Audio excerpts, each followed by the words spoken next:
Okay, hi guys. So this is the video for lesson 3 practice problems for Bio 375 genetics.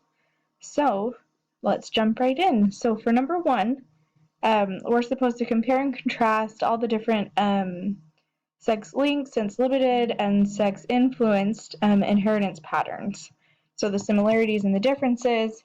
So right off here to the side, I've got the little answer for that, and we know from the notes that sex-limited is when it only affects one gender, influenced is dominant for one and recessive for the other, such as baldness in females, and sex-linked is when the trait is attached to the X or Y chromosome.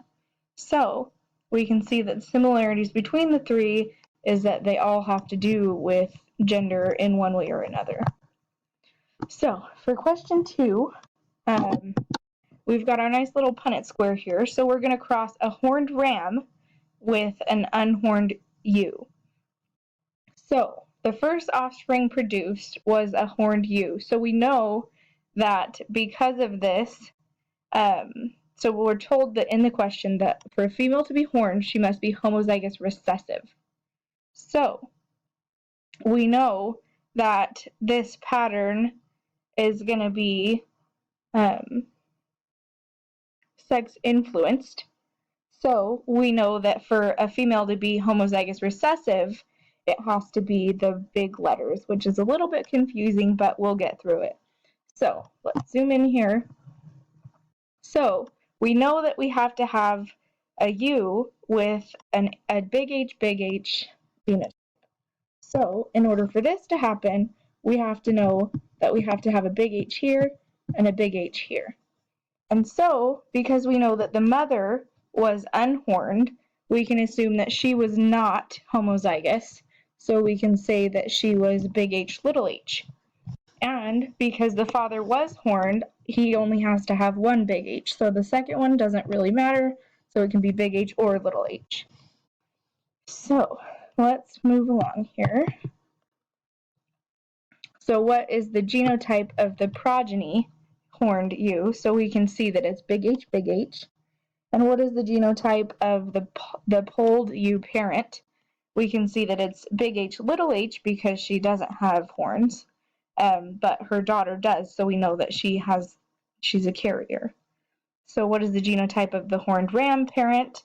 So it can be either big H or big H little h because it's dominant and it doesn't really matter.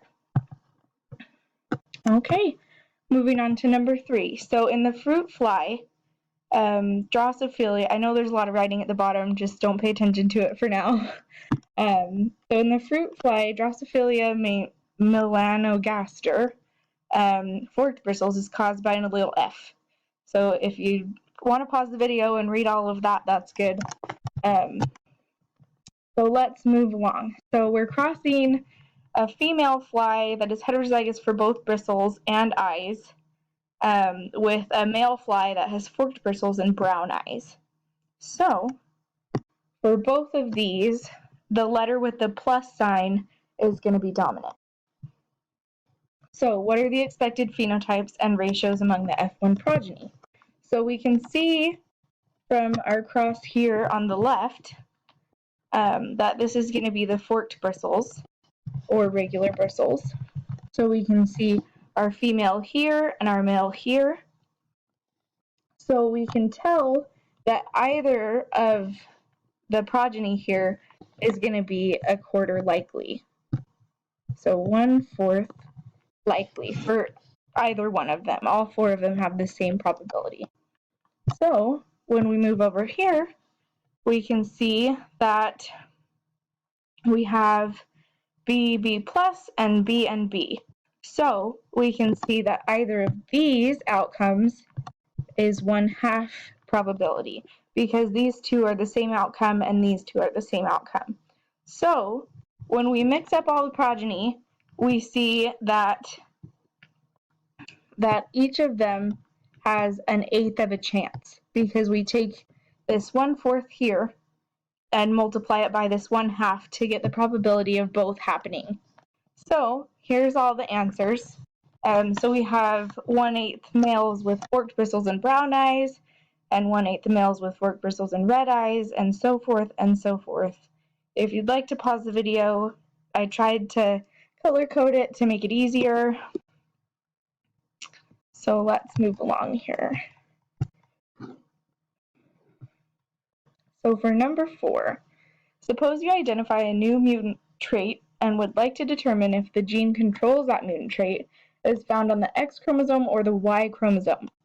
So we have dominant D, which is wild type, and we have small d recessive, which is mutant.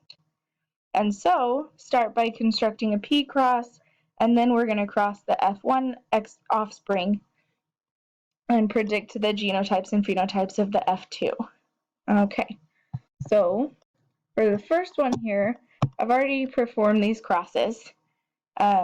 So we've got a female that's homozygous dominant crossed with a male that is recessive. So we can see that the offspring are going to be one of two possibilities.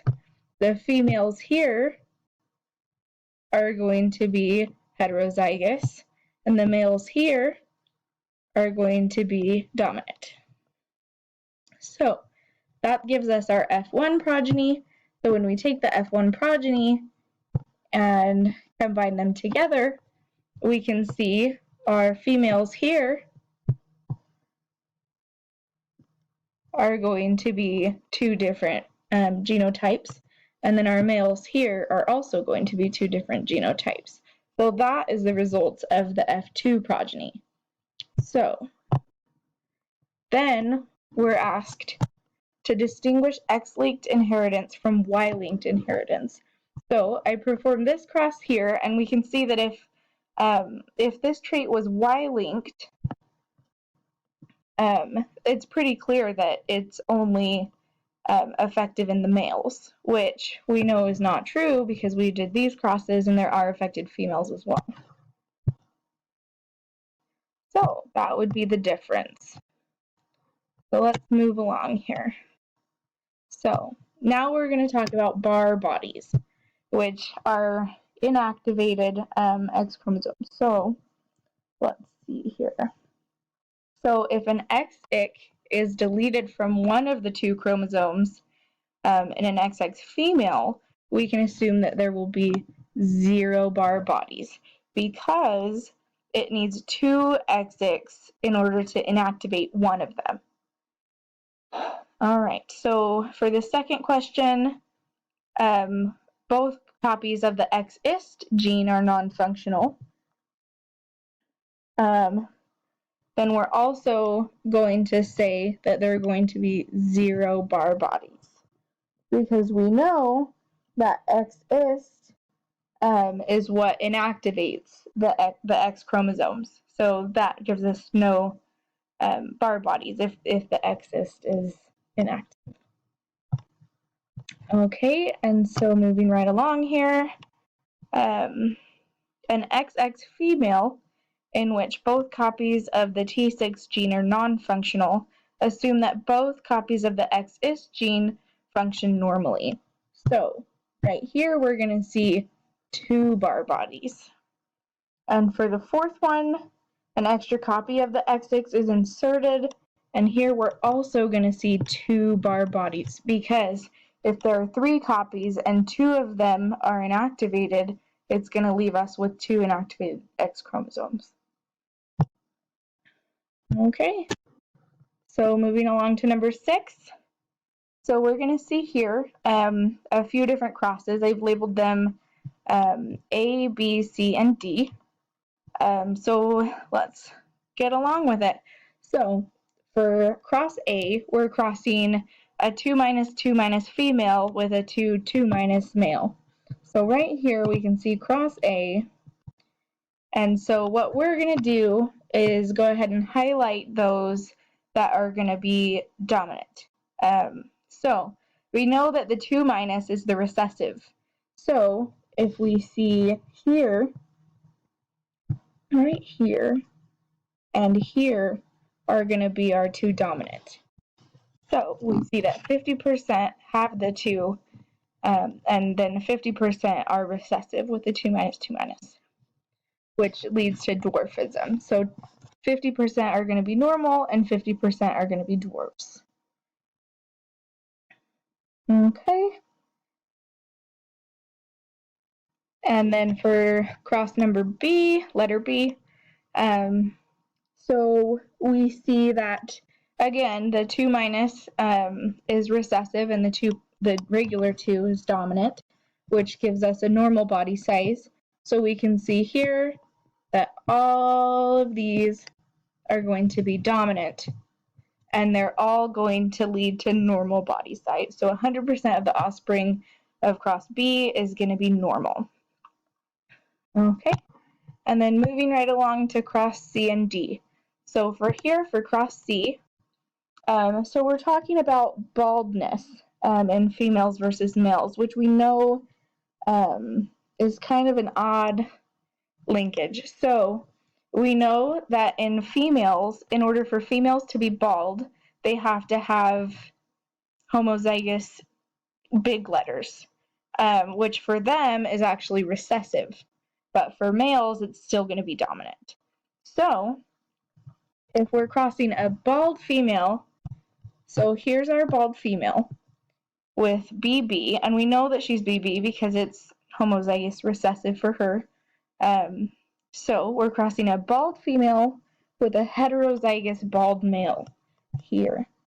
So we see that in the cross, we have, if it depends on if they're males or females. So if we assume that all 4 are males, all of them are going to be bald. And if we assume that they're all females, only half of them are going to be bald here, because only half of them have the homozygous recessive. Okay, and so the same concept applies for this cross D here. So we've got our heterozygous